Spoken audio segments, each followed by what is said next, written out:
Raise your hands if you are ready for Lara Croft Woke Raider. My God, we need to talk about the direction of Netflix's Tomb Raider, The Legend of Lara Croft. I gotta be honest, when I saw IGN publish the latest sneak peek of what was coming for this Lara Croft series, I was like, hey, I'm actually excited about this. It's a show that I'm looking forward to watching. And then I saw it, and I was like, my God, what did they do to Lara? What's going on, guys? Welcome to another episode of Smash JT. Watching the trailer from IGN made me dive deeper into the background because I'm like, you can't just take Lara Croft and make her into a dude. That's really weird. Now, I know a lot of people say, well, it looks like the modern versions of Lara. You know, the ones where it came out for PS4 and PS5 and PC and those games. It's more along the lines of the realism, even though it's an animated series. And I'm like, okay, I'm with you so far, but it still looks like a dude, and it's really weird. So I continued researching, diving deeper into the background of the show. And wouldn't you know it, the director is Joey Soloway, formerly Jill Soloway, someone who changed their gender or is non-binary, but changed their name to a dude's name, even though they're a girl. And they're the director of the series, and they're the ones telling everyone how to inject themselves into it. And then we have someone like Marielle Hester, who's done the storyboards for it. And looking into the backgrounds of these people, I can't help but think, why are we doing this? If you want to inject woke ideology into animated series, come up with your own garbage. Don't take Tomb Raider or anything else that's an established franchise that's beloved by so many fans and self-insert yourself to push your ideologies. Hit that subscribe, give me a like, and check out SmashJT.com for the full article breaking down the Tomb Raider series on Netflix that is coming out very soon. And it's a series that I was looking forward to for a very long time until I saw the latest trailer. Because I'll be honest, the initial sneak peek they gave quick cuts of Lara, and it was really tough to tell how they were going to be animating her and what it was going to look like.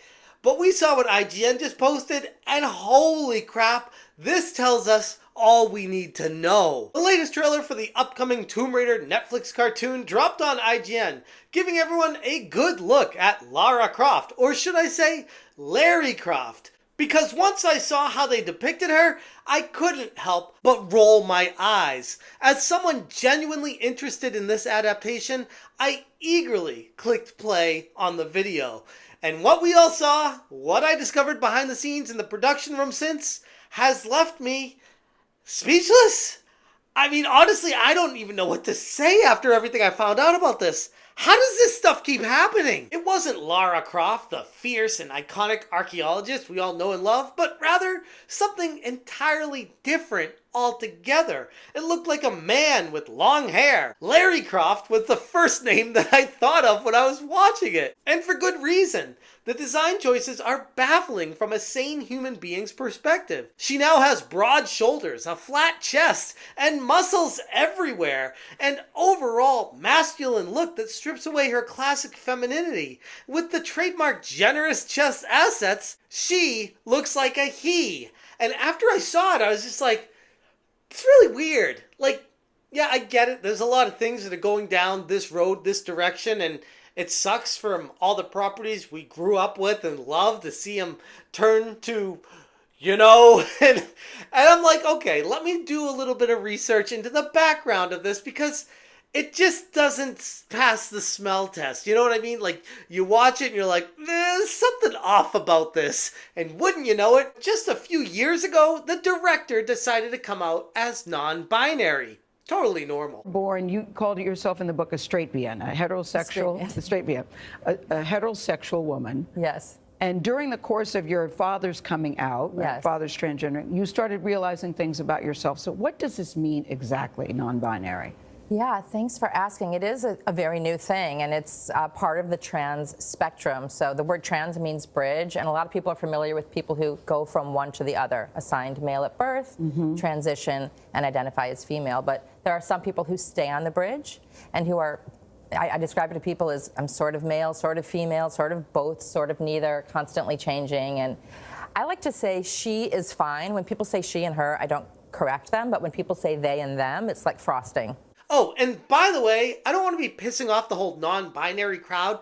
If that's what you identify as, have at it. Like, whatever you do in your life, in your bedroom, and you close the door, like I say all the time, I literally don't care. But don't come into my properties and start self-inserting and self-injecting and pushing ideologies of what you believe in over what the series has been propagated to turn into over the course of years and decades into what it is, just to push the propaganda and ideologies that you have yourselves. Checking into IMDb, I found the director, Joey Soloway. Soloway, formerly known as Jill Soloway, an American television creator, writer, and director well known for their work on Amazon's Transparent, a show celebrated for exploring LGBTQ themes, and 6 Feet Under. But since then, Soloway has decided to officially start identifying as non-binary and gender non-conforming, and change their name officially from Jill to Joey in 2020. Totally stable thing to do, and definitely no agenda that we could see being pushed into a cartoon series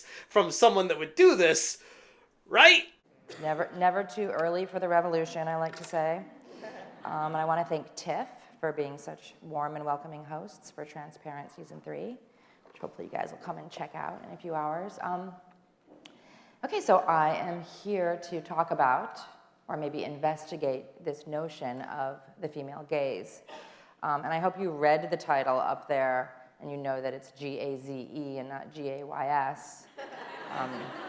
I've gotten into trouble when I talk about the male gaze, and gay men think I'm talking about them, and I have nothing against male G-A-Y-S. I mean, I don't like white parties, so that is one thing I have against them, but After looking deeper into Soloway's history, it became clear why Lara Croft's design in the Netflix series felt so off. I knew it had to be something, but I honestly wasn't expecting something as this blatant and obvious. Checking into the Wikipedia for Joey Soloway, it says Soloway identifies as non-binary and gender non-conforming and uses they/them pronouns. In 2020, Soloway announced a name change from Jill to Joey.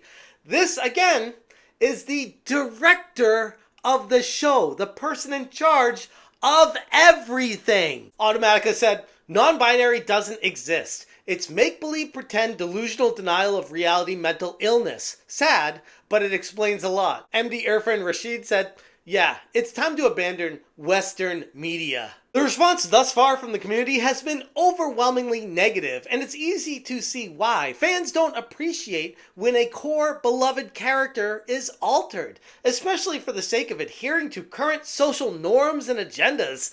And I use the norms very loosely here because I feel like it's being shoved down everyone's throat, even though we aren't accepting it as normal. The people that are doing this are saying, you better accept it or else we're going to try to cancel you because this is the way the world works. The problem with this direction isn't that it changes how Lara looks specifically, but also how it sends a message to longtime fans that their attachment to a character as she was is somehow wrong or outdated. When a character as iconic as Lara Croft is altered in such a way that she no longer represents the traits that made her iconic, it feels like a slap in the face to fans who have supported the franchise for decades. I can only imagine how Melanie Mac's gonna feel about this one. It doesn't stop at Joey/Jill either. Turns out that Marielle Hester, now known as Ari H., was also involved in the production of Tomb Raider on Netflix as a storyboard artist.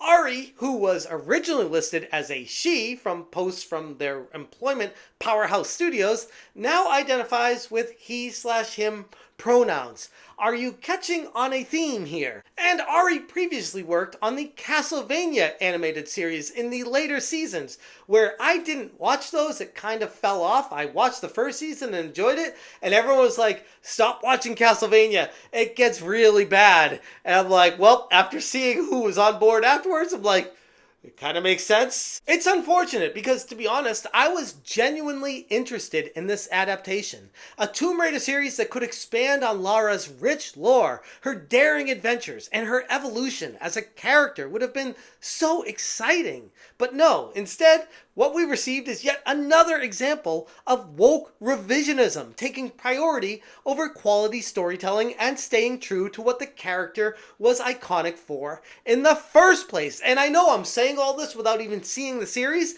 but based off just preliminary research of the people making the show, I'm just like, yeah, I don't even need to watch it. I already know what's going to happen. Netflix's Tomb Raider animated series had the potential to captivate new audiences and longtime fans, but nope. Instead, the creative choices it looks like they've been making from Joey Soloway have steered the series into a territory that alienates the very people who were excited to watch it in the first place. And again, I'm going to be honest. Representation does have its place in media. It genuinely does.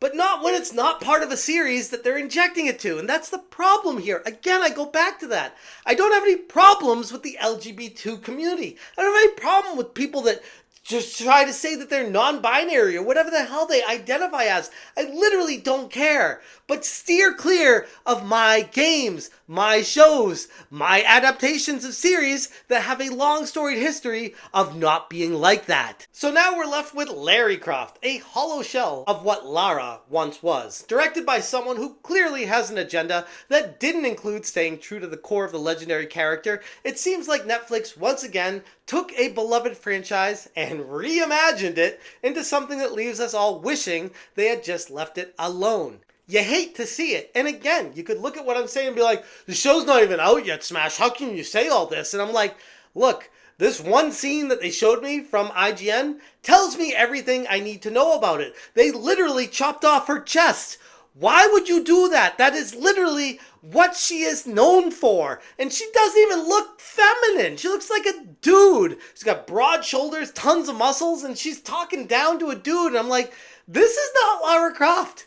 This is not Tomb Raider. This is injected ideologies from clearly someone who's mentally unhinged, pushing it on everyone else to make you feel like this is a normal thing to do. And let's just push down this slippery slope a little bit further, because that's exactly what it looks like is happening when it comes to Tomb Raider. Anyways, I'm going to leave it there. If you guys want more information, check out smashjt.com. I will link this article in the description below. If you appreciate what I'm doing, hit that join button. Thank you so much for watching, and as always, you stay smashing. The female gaze seeks to destroy all gazes. She is other gaze, queer gaze, trans gaze, intersectional gaze. She is the non-gaze, emanating out from the center of not a triangle, but a circle, undivided. The feel with me gaze, the being seen gaze, I see you gaze, truth gaze. She is the internet. Because now we can all talk to each other all at once, collaborate, corroborate. And so we'll take the invention of this new technology and we'll call it problematic for the patriarchy. The female gaze is an invitation to the intersectionally aligned. It says, please leave my body whole, do not divide me. If on only this we can align, maybe the revolution can still happen, and maybe it can happen in our lifetimes. Thank you. Smash JT. Smash JT.